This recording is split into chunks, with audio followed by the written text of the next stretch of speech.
Museum SI ഷെഫിനെയും സംഘത്തെയും suspend ചെയ്തു.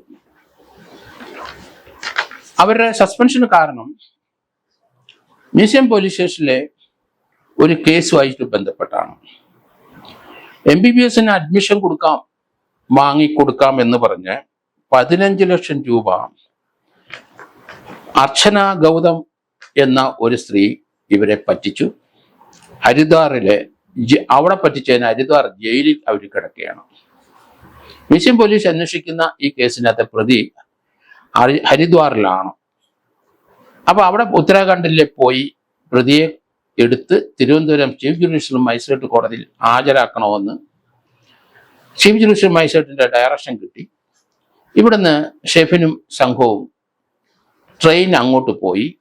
അവിടെ ഹരിദ്വാറിൽ ചെന്നിട്ട് ഇവരെ കസ്റ്റഡിയിൽ വാങ്ങി. ഇവിടുത്തെ പ്രൊഡക്ഷൻ വാറണ്ടാണ് ചീഫ് ജുഡീഷ്യൽ മജിസ്ട്രേറ്റ് കോടതിയിലെ തിരുവനന്തപുരത്തെ. ആ വാറണ്ടുമായി അവിടെ പോയി ഉത്തരാഖണ്ഡിൽ ചെന്ന് ഹരിദ്വാറിൽ ചെന്ന് ജയിലിൽ നിന്ന് ഇവരെ കസ്റ്റഡിയിൽ വാങ്ങി. അവരെ ഇവിടെ കൊണ്ടുപോയി പ്രൊഡ്യൂസ് ചെയ്യുക എന്നുള്ളതാണ് SI ഷെഫിന്റെ സംഘത്തിന്റെ ഉത്തരവാദിത്വം. പക്ഷെ അവർ ഡൽഹി വന്നിട്ട് അവരൊരു കാറില് ഈ പ്രതിയായ ലേഡി അർച്ചന ഗൗതത്തിനെയും, വനിതാ പോലീസ് ഉണ്ടാവും, അവരെ ഒരു കാറിൽ 2 ദിവസം ഇരുത്തി. ആ 2 ദിവസം ഈ ഷെഫിൻ എന്ന് പറഞ്ഞ സബ് ഇൻസ്പെക്ടർ വേറെ ചില കാര്യങ്ങൾ അന്വേഷിക്കാൻ വെളിയിൽ പോയെന്നാണ് പറയുന്നത്. അപ്പോൾ ഒരു കാറിൽ 1.5-2 ദിവസം ആ പ്രതിയും ആ പോലീസ് ഉദ്യോഗസ്ഥരും ആ കാറിനെ തന്നെ കഴിച്ചുകൂട്ടി. വേറെ നിവൃത്തിയില്ല. എന്നാല് ഈ 2 ദിവസം അങ്ങനെ താമസം ഉണ്ടെങ്കിൽ അവിടുത്തെ ജൂറിസ്ഡിക്ഷനുള്ള കൺസേൺഡ് കോടതിയിൽ, ഏത് കോടതിയിലെങ്കിലും ഒന്ന് കാണിച്ചിട്ട് 2 ദിവസത്തേനൂടെ ആ കോടതിയിൽ ഒന്ന് നോട്ട് ചെയ്താൽ മതി, ഈ പ്രശ്നം അവസാനിച്ചേനെ. പക്ഷെ അതിൽ നിന്നും തയ്യാറായില്ല. അതിനുള്ള നിയമ അവബോധം SIക്ക് ഇല്ല എന്ന് തോന്നുന്നു. ആ 2 ദിവസം അവിടെ കാറിൽ തന്നെ ഇരുന്നു.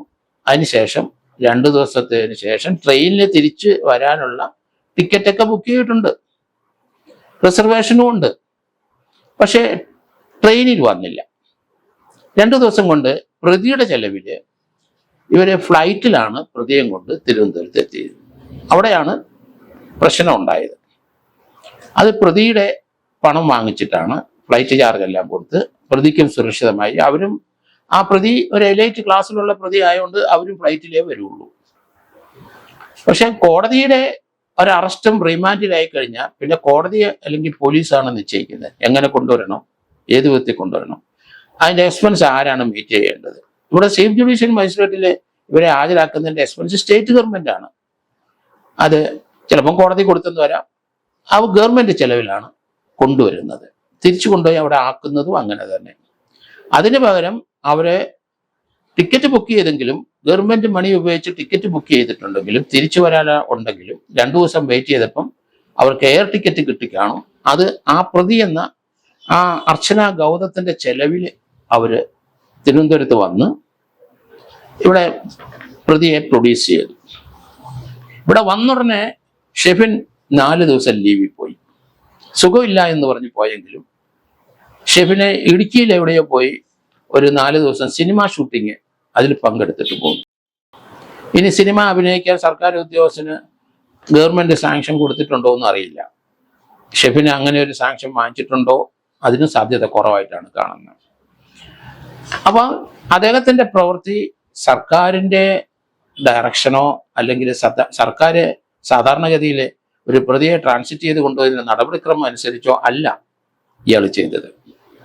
അവിടെ തെറ്റുപറ്റിപ്പോയി. 2 ദിവസം നിയമവിരുദ്ധമായി ഇയാളുടെ കസ്റ്റഡിയിൽ എങ്ങനെ പ്രതിയെ വെക്കും? ട്രാവൽ ചെയ്ത് 2-3 ദിവസം എടുക്കുന്നതിന് തടസ്സമില്ല, അത് ട്രാവൽ ടൈമാണ്.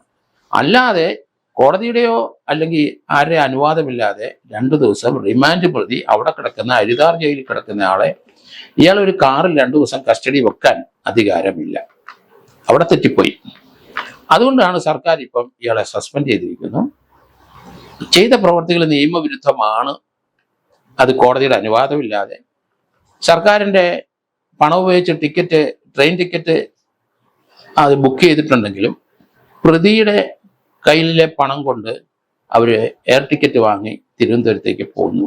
സർക്കാരിൻ്റെ കണക്കനുസരിച്ച് റിട്ടേൺ ടിക്കറ്റും കയ്യിലുണ്ട്, അത് ട്രെയിൻ ടിക്കറ്റാണ്. പ്രതി ട്രെയിനിൽ വന്നു എന്ന് സർക്കാർ വിചാരിച്ചു കൊള്ളും എന്നാണ് കരുതിയത്.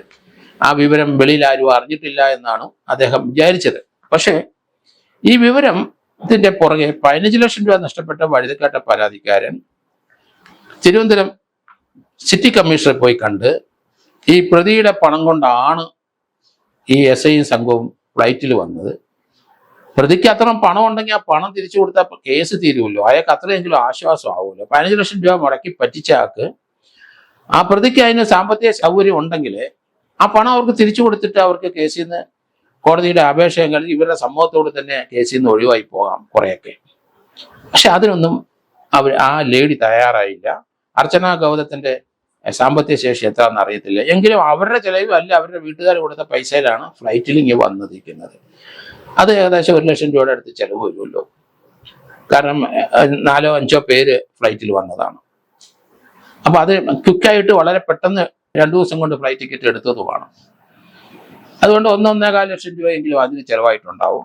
അങ്ങനത്തെ 2-3-4 ഇൻസ്റ്റാൾമെന്റ് ആയിട്ട് കൊടുത്താൽ ആ 15 ലക്ഷം രൂപ മുടക്കിയാൾക്ക് പണം തിരിച്ചു കിട്ടുമല്ലോ. അതുകൊണ്ടാണ് ഈ വിവരം അറിഞ്ഞ ഉടൻ തന്നെ കമ്മീഷണർ പോയി കണ്ട് ഇങ്ങനെയാണ് സംഭവിച്ചിരിക്കുന്നത്, പ്രതിയെ കൊണ്ടുവന്ന ഫ്ലൈറ്റിലാണ്, അവരുടെ ചെലവിലാണ്, സർക്കാരിന്റെ ചെലവിലല്ല. അങ്ങനെ അതേപ്പറ്റി ഒരു പ്രിലിമിനറി റിപ്പോർട്ട് അഡീഷണൽ കമ്മീഷണർ കണ്ടംമെന്റ് കൊടുത്തിട്ടുണ്ടാവും. അതിന്റെ അടിസ്ഥാനത്തിൽ ഈ SI ഷെഫിനെയും സംഘത്തെയും സസ്പെൻഡ് ചെയ്തു. അത് അടുത്ത നടപടിയിലേക്ക് വീണ്ടും പ്രവേശിക്കും. തിരുവനന്തപുരം സിറ്റി കമ്മീഷണർ ഇയാൾക്ക് എതിരായിട്ട് കേസ് രജിസ്റ്റർ ചെയ്യാനുള്ള സാധ്യതയും വളരെ കൂടുതലാണ്. അല്ലെങ്കിൽ ഡിപ്പാർട്ട്മെന്റിൽ എൻക്വയറി നടത്തണം. എന്തായാലും വരും ദിവസങ്ങളിൽ കൂടുതൽ നടപടികൾ സിറ്റി പോലീസ് കമ്മീഷണർ സ്വീകരിക്കും എന്നാണ് ഞാൻ കരുതുന്നത്. അത് ഈ ഷെഫിന് ദൂഷ്യമാണ്. പിന്നെ സർക്കാർ അനുവാദമില്ലാതെ ആണോ സിനിമ അഭിനയിച്ചിട്ടുണ്ടെങ്കിൽ അതിന് അടുത്ത നടപടിക്രമങ്ങളും വരും. 1-2 കുറ്റാരോപണ മെമ്മോ തന്നെ ലഭിക്കാനുള്ള സാധ്യത. കാരണം കോർട്ടിന്റെ അനുവാദമില്ലാതെ ഇല്ലീഗൽ ഡീറ്റൻഷൻ 2 ദിവസം ഫൈസാബാദില് തങ്ങിയ കാര്യം, അതോടൊപ്പം തന്നെ ഇവിടെ അടുത്ത ചാർജ്, കാരണം സിനിമ അഭിനയം കോടതി അല്ലെങ്കിൽ ഗവൺമെന്റ് സാങ്ഷൻ ഇല്ലാതെ 2 കൗണ്ട് ഓഫ് ചാർജ് അദ്ദേഹത്തിനെതിരായിട്ട് വരും. സസ്പെൻഷൻ കുറെ നാൾ നീളും എന്നാണ് ഞാൻ കരുതുന്നത്.